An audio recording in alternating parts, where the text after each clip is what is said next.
Paz, Senhor Igreja, mais uma vez estamos aqui para EBD, mais um dia de EBD, aula 8, que a gente possa estar lendo a Bíblia, lendo a palavra, e que a gente vai aprender agora como se deve ler a Bíblia. Vamos orar primeiro? Senhor Deus, Pai Todo-Poderoso, Pai, peço a Ti que nos oriente nessa aula de como a gente tem que proceder na leitura da Bíblia, Pai. A Sua palavra, que nos ensina tanto para que a gente possa viver uma vida mais digna e mais leal a Ti, Pai. Sê conosco, Pai, em nome de Jesus. Amém.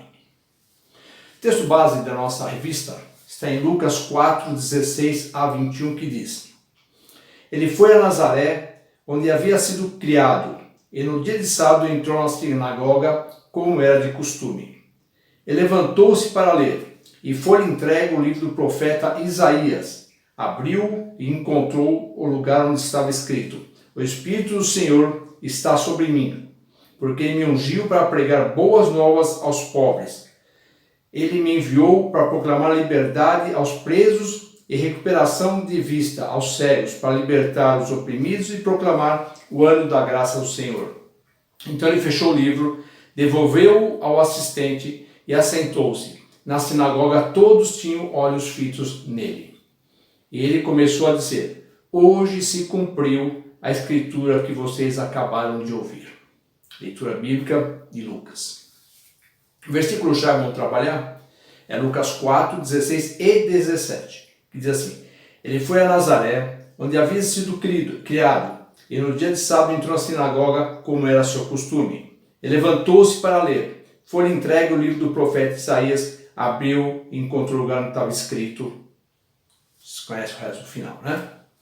O alvo da lição: incentivar o aluno, ou os alunos, ou nós, a ter prazer na leitura bíblica. Vamos reconhecer o valor da Bíblia, isso é importante, reconhecer o valor da Bíblia. Teremos prazer em conhecer a palavra, é um prazer enorme de conhecer a palavra. Iremos ler a Bíblia, dando a devida atenção e valor. Muitas vezes não dá atenção, mas tem que dar atenção e valor à Bíblia. Sabemos que existe uma quantidade de crentes que não conseguem ler a Bíblia por achar uma leitura difícil e tediosa, cansativa, né? Como as pessoas falam, né? Mas Deus não quer que seja assim. Ele quer que seja uma alegria conhecer um pouco mais dele. A leitura bíblica deve ser um dever de todo cristão. Então todo cristão tem que ler a Bíblia. Nem for uma vez na vida, mas o ideal seria ler todo ano, uma vez por ano, a Bíblia inteira. Isso é fácil de ler, é 15, 20, 25 minutos no máximo de leitura diária. Você consegue ler a Bíblia inteira em um ano. Dá para ler, então leia. É Deus falando conosco sempre. Então quando você lê a Bíblia, Deus fala conosco. Então isso é importante, tá? E é um prazer, não é verdade? Quem já leu a Bíblia inteira sabe que é um prazer completar a Bíblia e saber que Deus falou conosco. Vou deixar aqui 4 exemplos de relacionamentos entre nós e Deus após a nossa conversão. Porque quem se converte, algumas coisas a gente tem que entender que são relacionamentos bem próximos. Então, deixar 4 relacionamentos aqui. Cada pessoa, eu e você, que se torna cristão, como nós, tem uma escrita especial para cada um na Bíblia. Então, você lê de um jeito, lê do outro, mas a interpretação é a mesma, mas a forma de ler, e cada um tem um seu jeitinho especial de receber da palavra do Senhor. Então, vamos ao primeiro relacionamento. Diz assim: somos parte da noiva de Jesus. Então, nós somos a noiva, que é a igreja, fazemos parte dessa noiva, que é a igreja. Paulo escreveu para a igreja de Éfeso, falando do relacionamento entre marido e mulher, comparando o relacionamento de Cristo e a sua igreja. Está em Efésios 4, 5, 27. Diz assim: e apresentá-la a si mesmo como igreja gloriosa, sem mácula, nem ruga, ou coisa semelhante, mas santa, inculpável. A igreja tem que ser santa, inculpável. Nós temos que ser parte dessa igreja santa, inculpável. Primeiro ponto que ele põe aqui: nós somos a noiva de Cristo e temos que ver a Bíblia como uma carta de amor dele para nós. Portanto, temos que ler inteira. Então, isso que eu falei no começo, ler a Bíblia inteira é importante, porque nós somos a noiva de Cristo. Temos que saber o que o noivo está falando para nós, como se fosse uma carta de amor, né? Temos que ler a carta com alegria e ansiedade de saber mais, mesmo que alguns trechos sejam difíceis de se entender. Talvez a escrita ficar meio complicadinha na Bíblia, de leitura, mas tem que ser com ansiedade, tem que ser com vontade de saber mais do que o noivo quer da gente. A carta de amor é assim, né? Muitas vezes escreve algumas coisas, a gente quer saber o fim da carta, saber o que o noivo quer da gente. Se o Senhor é o noivo e nós a noiva, então devemos ler a Bíblia como uma carta de amor, como já foi falado, né? Então, como devemos ler a Bíblia? Ler ela toda com atenção devida, não um versículo aqui, outro ali. Vou pegar um versículo aqui, pular um versículo de lá, vou no Salmo, depois volto aqui, pulando de versículo em versículo. Não, deve ler inteira. Aliás, a Bíblia não foi escrita com divisões. Ela só foi dividida por nossa causa, para melhor entendimento nosso. Uma pesquisa que eu fiz, em capítulos, a Bíblia foi dividida por volta do ano de 1226. Faz tempo, né? Estão fazendo aí 800 anos, né? E em versículos, versículo por versículo, por volta do ano 1551. Então faz muito tempo que foi dividida para facilitar para a gente a nossa interpretação, a nossa leitura, né? Há muito valor em ler a Bíblia inteira, tanto da parte histórica das nações, como da parte espiritual, desde o início da humanidade. Então, desde o início da humanidade, vem falando sobre a parte espiritual também, desde a de Adão até hoje, vem se falando, e no futuro também vai se falar sobre a parte de espiritualidade também. Sem falar das promessas que ela está escrita. Na Bíblia existe um monte de promessas para nós. Então a gente tem que conhecer essas promessas. E para conhecer essas promessas do noivo, temos que ler a Bíblia.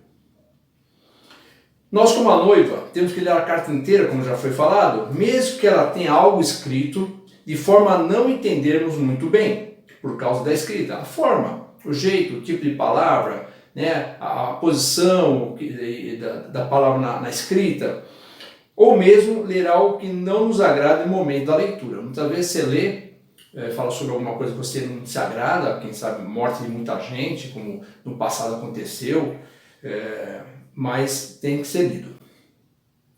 Mas com certeza vai nos esclarecer algo muito bom no futuro e do futuro. Então no futuro você vai entender, depois você começar a pegar mais jeito com a Bíblia, vai entender o que aquelas palavras queriam dizer e vai te levar a entender que é bom para você, foi bom para a época e é bom para você e vai ser bom para o futuro também.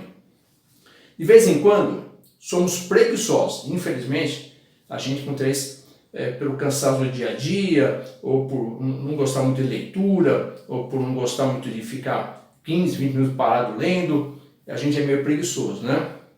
Mas quando a gente lê a Bíblia, mostramos como amamos o noivo. Então, a leitura da Bíblia mostra para Deus, como é o nosso noivo, nós somos a noiva, que estamos interessados no que Ele tem para nós. Então, isso agrada a Ele, isso nos mostra a Ele que a gente está interessado nas coisas que Ele tem, porque nós o amamos, como Ele nos ama também. Então, essa primeira parte, somos parte da noiva, então é importante ler a Bíblia inteira, para que a gente possa ter um regozijo e dizer para Deus, te amamos porque a gente quer saber mais de você para nós. A segunda parte, o segundo exemplo de relacionamento, fala sobre somos peregrinos em viagem para o lar de Jesus e precisamos de um mapa, ou de um guia, né? Sabemos que Jesus foi preparar um lugar para nós no céu, ok? Nós estamos vendo que ele fala, quando fala em Apocalipse, que a gente vai descer a igreja, Nova Jerusalém, vamos morar com o Senhor, essa aí, ele está preparando um lugar para nós. Estamos caminhando para o lar celestial. Isso está em 1 Pedro 2,11 que diz: Amados, insisto em que, como estrangeiros e peregrinos no mundo, vocês se abstenham de desejos carnais que guerreiam contra a alma. Como ele faz isso? Conhecendo a palavra, que é o guia que a gente tem que ter. É um guia para a gente não errar, é um guia para a gente ir para o alvo e ficar no alvo certo. Então, para a gente não perder a comunhão com Deus, esse é o nosso guia. Um tópico que ele põe aqui é assim, a revista. Gostamos de viajar, ok? Ok, todo mundo gosta de viajar, creio que todo mundo, né? Então temos que saber para onde vamos e como vamos chegar lá. Então o guia, a Bíblia, é um guia para a gente saber onde nós vamos chegar no céu celestial, nosso lar celestial, e como vamos chegar lá? Vivendo os mandamentos que ela tem. Então a gente tem que ler para ser um guia nosso como fazer isso. Essa viagem você vai fazer sozinho. Porque lembre-se, a salvação ela é individual. Eu não posso salvar minha esposa e minha esposa pode me salvar. A salvação é individual. Então por isso é uma viagem que você vai fazer sozinho. Você tem que ler a Bíblia porque essa viagem é sua. Você vai fazer para a salvação. Então para conseguir a salvação você tem que andar no caminho certo, do jeito certo. E isso aqui e a Bíblia é o guia certo para fazer isso. Terceiro tópico que ele põe aqui. Para achar o caminho, você precisa de um guia ou um mapa, e a Bíblia é o mapa. Como eu falei, a Bíblia dá todos os caminhos corretos para você chegar no ponto que você quer. Como peregrinos, estamos em viagem para o lar celestial. Só conhecendo a Bíblia, encontramos o caminho correto para essa viagem. Por isso, temos que consultar sempre esse mapa, ou esse guia. Ela nos assegura para não errar o caminho, pois teremos muitas estradas no caminho que nos poderão levar à morte eterna. O guia nos leva no caminho certo, no lugar certo, da forma certa. Então, sem esse guia, você começa a pegar atalhos ou pegar caminhos que não levam à vida eterna e levam à morte eterna. Então, esse guia vai te levar para o lugar certo, como Jesus quer, como Deus quer, como o Espírito Santo quer, para a vida celestial junto com o Pai. Terceiro tópico. Somos alunos na escola de Jesus. Quando nos convertemos, nós nos tornamos alunos, que isso é em latim, ou discípulos na nossa linguagem, de Jesus. Portanto, somos alunos da escola de Deus. Então, Bíblia é parte do material para a gente chegar ao céu, aprendendo com Jesus o que ele queria nos dizer, nos informar. Primeiro ponto que ele põe aqui. Como alunos, nós, quais materiais temos que ter para aprender? Eu separei aqui 4 materiais. A Bíblia, o mais importante. Um dicionário para conhecer algumas palavras que você não conheça. Revista nossa de estudo, é importante, também faz parte. E muitas vezes ler algumas revistas, alguns livros menos didáticos, mas mais informativos. As principais questões da Bíblia, para entender o que a Bíblia quer falar conosco. Então, esses são alguns 4 materiais. Pode ser mapas também, apostilas, tudo que leva você a aprender é importante. O que o aluno precisa fazer para ser aprovado? Em todo lugar, toda escola, né? Faculdade, tudo mais. Você precisa fazer para ser aprovado? Estudar. Estudar, estudar, estudar. Pode ser chegar em primeiro, em segundo, terceiro, mas tem que estudar. Tem que chegar no céu, na região celestial. Terceiro tópico que ele põe aqui. Precisamos ser aplicados. Dedicar tempo. Como eu falei no começo, 20 minutos, 25 minutos por dia você lê a Bíblia inteira em um ano. Mas não importa só 20, 25 minutos. O importante é você fazer essa leitura. Quem sabe fazer um estudo de algum versículo, de alguma palavra, de algum texto que você se interesse. Então, dedicar tempo a essa leitura e estudo. Caso queiramos ser aprovados na escola de Deus, temos que ler e aprender cada vez mais. Quarto ponto, precisamos pesquisar para aprender mais e mais. Como eu fiz aqui na revista, eu coloquei que eu pesquisei, fui pesquisar sobre a data, os versículos e capítulos, porque a gente tem que aprender cada vez mais. Isso aqui, questões da Bíblia também, é legal, você tem várias perguntas, explicações sobre a Bíblia, então é importante cada vez aprender mais e mais. Somos discípulos de Jesus, ou alunos de Jesus, e como os tais, temos que aprender dele e com ele. Antes de ler e aprender da palavra, peça que o Espírito Santo esteja ao seu lado e ajude a entender as Escrituras. 1 Timóteo nos alerta em 2 Timóteo dizendo assim: procura apresentar-se a Deus aprovado, como obreiro que não tem o que se envergonhar, que maneja bem a palavra da verdade. Então é importante manejar a palavra da verdade, que é a Bíblia, porque isso é importante para Deus que a gente conheça. Então é importante para nós que a gente conheça também. Quarto tópico. Somos soldados de Jesus na terra. Na nossa vida cristã, estamos sempre de luta contra as forças do mal. Isso a gente sabe. Sempre tem uma força do mal agindo contra nós, que somos cristãos. O mundo muitas vezes não tem o que a gente tem, esse mal sobre nós, porque nós somos de Cristo, eles querem nos derrubar, querem nos afetar, querem nos atrapalhar, então ele força a gente. Então nós temos esse problema de contextualização de que o mal sobrevém aparentemente muito mais sobre o cristão. Então somos soldados, temos que estar sempre atentos, né? Primeiro tópico por aqui, devemos estar bem preparados para a batalha. Efésios 12, 18 diz assim, Efésios, acho que é 6, 18, desculpa, 12 a 18, eu esqueci de anotar aqui. Pois a nossa luta não é contra a pessoa, mas contra os poderes e autoridades, contra os dominadores desse mundo das trevas, contra as forças espirituais do mal nas regiões celestiais. Por isso, vistam toda a armadura de Deus, que se possam resistir no dia mau e permanecer inabaláveis. Depois de terem feito tudo, assim mantenham-se firmes, cingindo-se com o cinto da verdade, vestindo a couraça da justiça e tendo os pés calçados com prontidão do evangelho da paz. Além disso, usem o escudo da fé, com o qual vocês poderão apagar todas as setas inflamadas do maligno. Usem o capacete da salvação e a espada do Espírito, que é a palavra de Deus, que é a Bíblia. Orem no Espírito em todas as ocasiões, com toda oração e súplica. Tendo isso em mente, sejam atentos e perseverem na oração por todos os santos. Então, preparar bem preparados para a batalha, né? Segundo ponto, como soldados, precisamos ser disciplinados, obedientes à hierarquia. Hierarquia, Deus em primeiro lugar, depois nós somos hierarquicamente abaixo dele, então temos que obedecê-lo. Todo soldado tem um código de conduta a ser seguido. Nós também temos um código de conduta. Fidelidade à palavra, fidelidade a Deus, fidelidade ao Espírito Santo, fidelidade a Jesus. Esse é o nosso código de conduta, ser fiel à palavra. Quando o soldado não cumpre as ordens, o que acontece?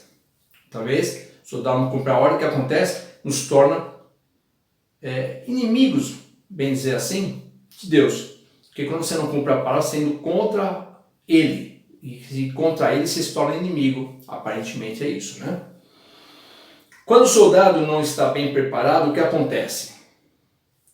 Muitas vezes, se você não se prepara como deveriam preparar, você pode perder a batalha.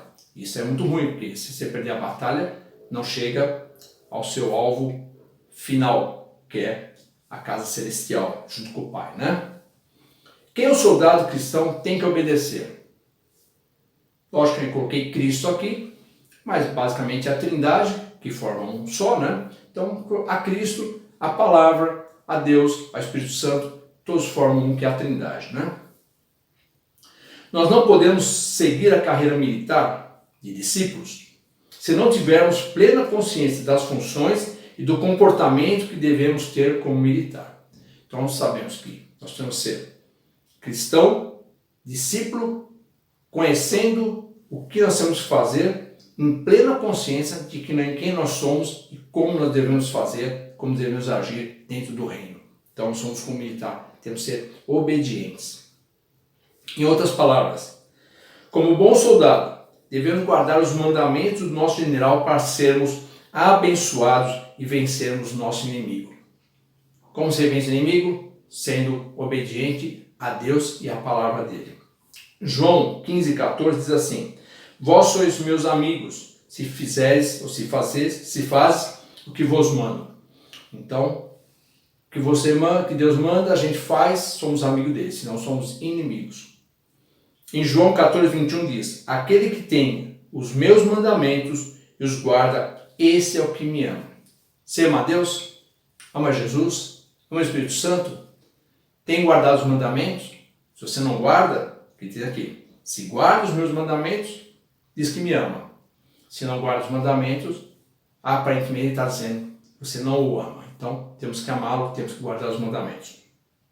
Assim estamos voltando então para os nossos pontos, 4 pontos. Ele é o noivo e devemos demonstrar nosso amor por ele. Ele é nosso guia e devemos sempre fazer o que ele nos manda. Ele é o nosso professor e devemos nos aprimorar nas suas lições. Ele é o nosso general de guerra, devemos cumprir suas ordens. Esses são os 4 pontos que nós colocamos. Conclusão final, para encerrar, diz assim: como devemos ler a Bíblia? Os 4 pontos que nós colocamos.